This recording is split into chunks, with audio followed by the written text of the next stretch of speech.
este caso es Aprilia. Y bueno, pasamos otra vez de página y ahora vamos a hablar de la dictadura de Enea Bastianini. Sí, básicamente Enea Bastianini conquistó Silverstone. Recordemos que, como les había dicho en el anterior análisis, Enea Bastianini se veía muy motivado, ¿sí?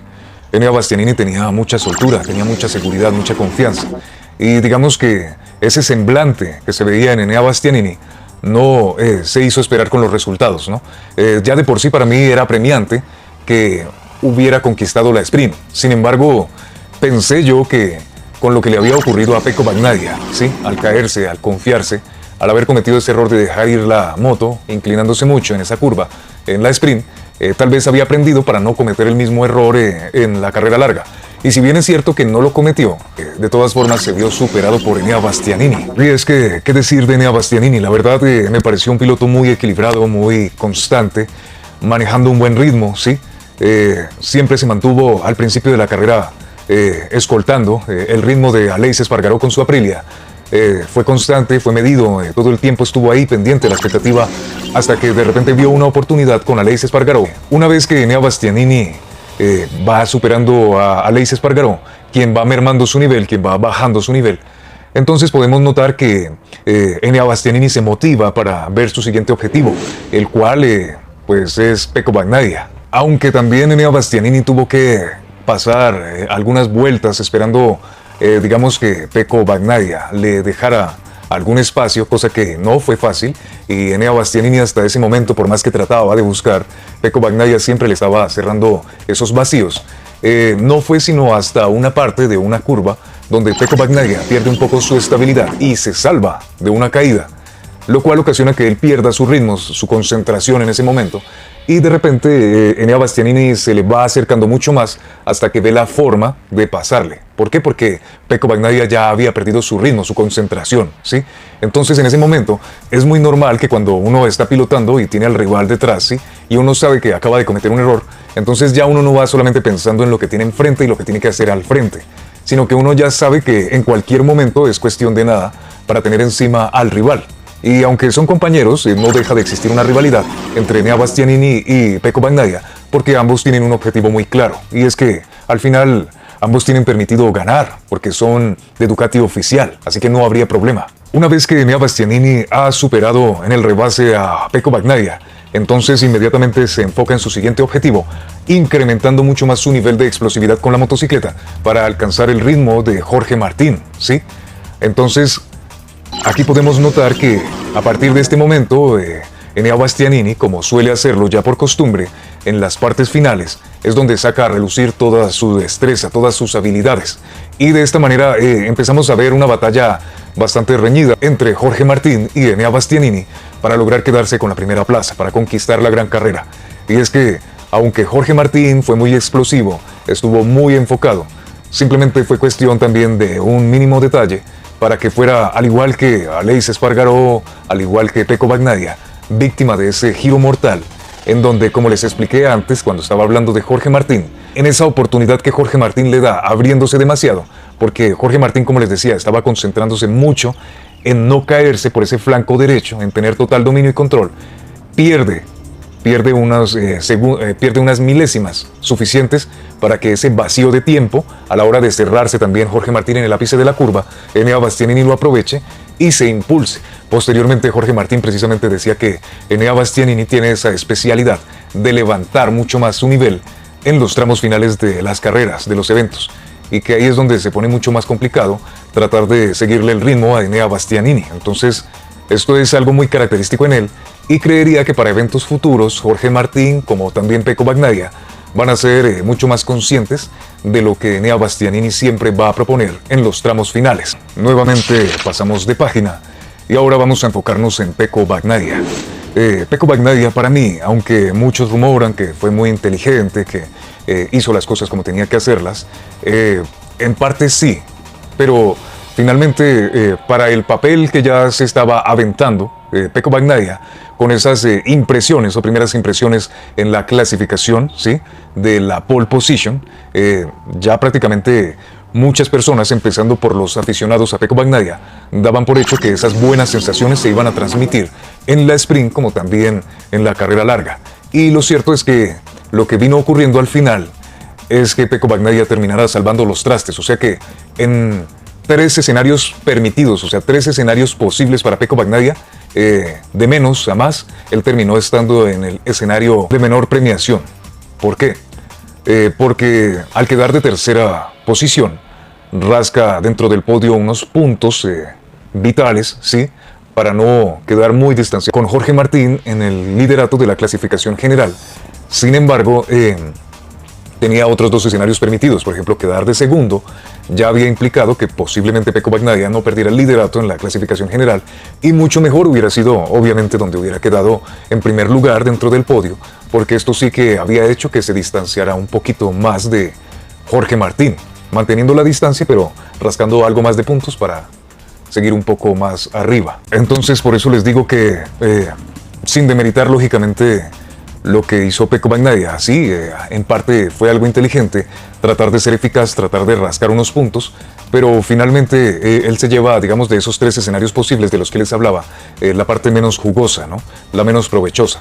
Sin embargo, sí que le importa bastante, como les dije antes, para salvar los trastes, para no quedar muy lejos de Jorge Martín. Y sí, pues le jugó una mala pasada el hecho de que le sucediera esto de que casi se cae, pero afortunadamente todo quedó en un casi se cae y no se cayó nuevamente Pecco, ¿sí?, porque ahí se hubiera sido muy lamentable. Aparte de que si esto hubiera ocurrido, Marc Márquez ya no había quedado en 4ª posición, sino que habría subido hasta la 3ª posición, haciendo que Marc Márquez también le pise mucho más los talones porque rascaría algo más de puntos. Y bueno, Marc Márquez, para todos los pro Márquez del canal, de esta gran comunidad que se está recientemente creando, ¿qué me queda por decirles? Prácticamente Marc Márquez hace lo mismo que Pecco Bagnaia, salvar los trastes. Solamente que hay una circunstancia que sí diferencia un poco las cosas entre Pecco Bagnaia y Marc Márquez. Recordemos que sí, tal vez algunas personas ya van a decir que me estoy fiando de argumentos muy comunes y tradicionales que emplean los pro Márquez, pero no se trata de eso. Al contrario, se trata de ser simplemente objetivos y de hablar con la realidad. Y ya vamos para allá. Pecco Bagnaia tiene la moto más competitiva en estos momentos, y que probablemente, o el único que probablemente, viendo lo que ya está declarando Jorge Martín, con lo que les dije anteriormente, de esa mezcolanza, de ese Frankenstein que están haciendo con su moto, pues el único que quedaría es Enea Bastianini, ¿sí?, en los eventos futuros, para seguir siendo altamente competitivo al lado de Pecco Bagnaia. Tienen evidentemente la mejor moto, la más competitiva, ¿sí?, la más versátil, la que mejor evolución ha tenido. Y Marc Márquez, por el contrario, al tener la GP23, como se ha dicho, ha logrado lo máximo que podría sacarle a esta motocicleta, ¿sí? Quedarse en la 4ª plaza, saber que llevó a los límites de la motocicleta, y pues la 4ª plaza también le sirvió para rascar algunos puntos. Momentos destacables de Marc Márquez, aparte de cumplir con su deber y dentro de su situación y las circunstancias que lo limitaban, como les digo, con la GP23, logró ser el mejor piloto de la parrilla Ducati con esta motocicleta. Entonces cumplió con los deberes, también salvó los trastes porque venía también de caerse en la sprint, al igual que Pecco Bagnaia. Por eso la situación de ellos dos es muy similar, solamente que Pecco Bagnaia, por fortuna, tiene una mejor motocicleta. No tenemos que negar lo innegable. Eso es evidente, y eso no solamente es algo que menciona Marc Márquez, ¿sí? Es algo que ya está dejando ver el mismísimo Jorge Martín al decir que se siente un poco más solo con el equipo satélite, ¿no?, con Pramac.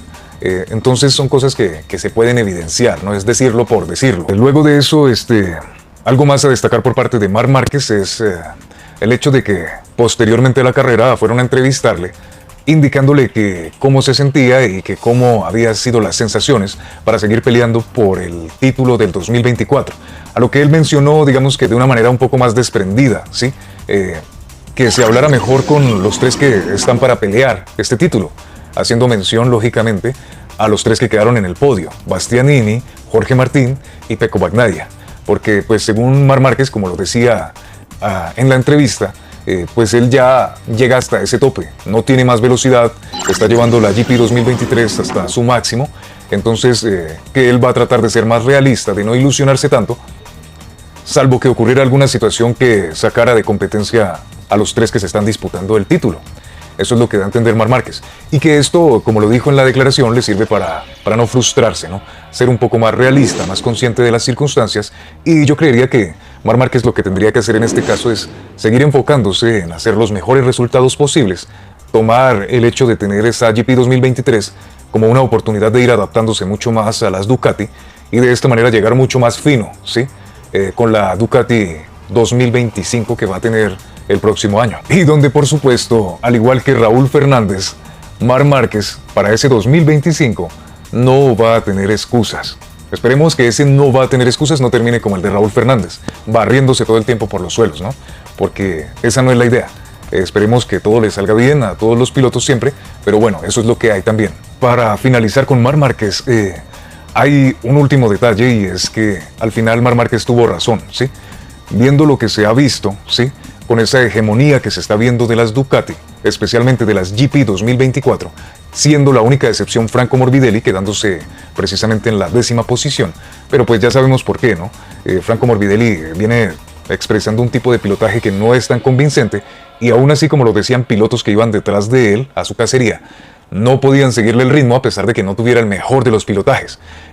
Sin embargo, eso muestra claramente las ventajas que hay con la GP 2024 y por eso digo que bastante razón tenía Marc Márquez al presionar, al querer estar en el equipo oficial de Ducati para de esta manera consolidarse en ese equipo teniendo las mejores herramientas, como él ya lo había mencionado, y desde luego las mejores condiciones para ser competitivo, tratar de prolongar su carrera deportiva, que ese es uno de los fines últimos que tiene Marc Márquez. Otro de los momentos destacables en Silverstone es cuando Alex Márquez y Fabio Di Giannantonio están disputando, están teniendo una batalla entre ellos y de hecho sí es bastante entretenida.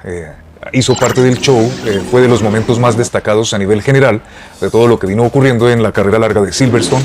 Y llega un punto incluso en que están en esa lucha constante entre Alex Márquez y Fabio Di Giannantonio, o sea que ya prácticamente hubo un momento en que por cada curva el uno rebasaba al otro, por cada curva el uno rebasaba al otro, y finalmente Fabio Di Giannantonio le hace el gesto como que ya paren porque están perdiendo mucho tiempo, aproximadamente 7 décimas de segundo estaban perdiendo de distancia con los pilotos que estaban más adelante. Hablemos de Bastianini, hablemos de Espargaró, de Marc Márquez, del mismísimo Jorge Martín. Y bueno, como les decía antes, para terminar de redondear las cosas o esta idea de Ducati, como les dije antes, en esa hegemonía que tienen, bueno, con los nuevos cambios que se han estado empleando, las sorpresas en los fichajes y demás, digamos que otros equipos se están nutriendo en equilibrio por talentos, o sea, por los pilotos que se llevan. Hablemos, por ejemplo, del caso GasGas Tech Trois, del equipo de KTM, el equipo satélite, que no es tan satélite, se lleva a Maverick Viñales y a Enea Bastianini precisamente.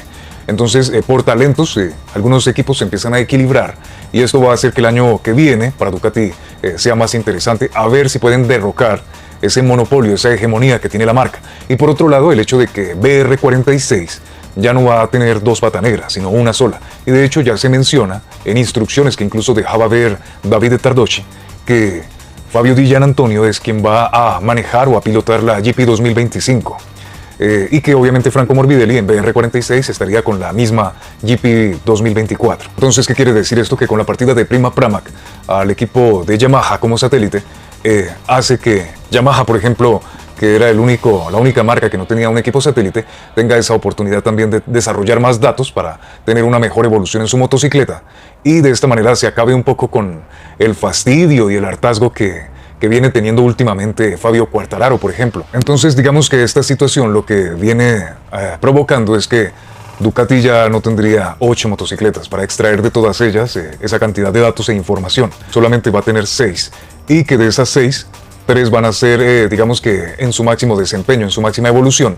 Y otras 3 pues se van a conservar en el modelo 2024. Entonces, siendo así las cosas, pues ya simplemente para el año que viene nos quedaría esperar qué va a hacer KTM, qué va a hacer Yamaha, qué va a hacer Aprilia, qué va a hacer Honda. Si las cosas para el año que vienen siguen como están, cobrarían mucha fuerza las palabras que mencionaba hace unos días Brad Binder, que decía, eso fue precisamente en Sachsenring, Alemania.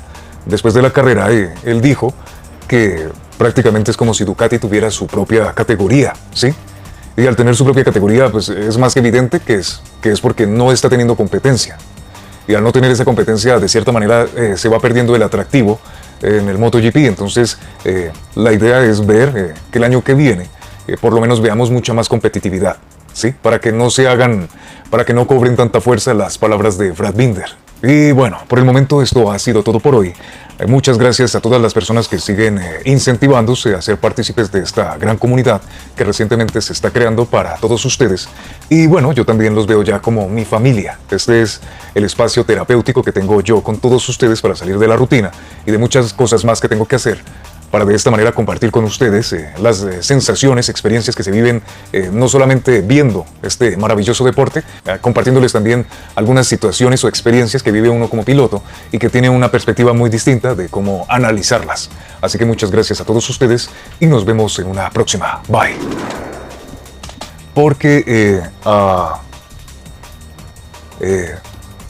Porque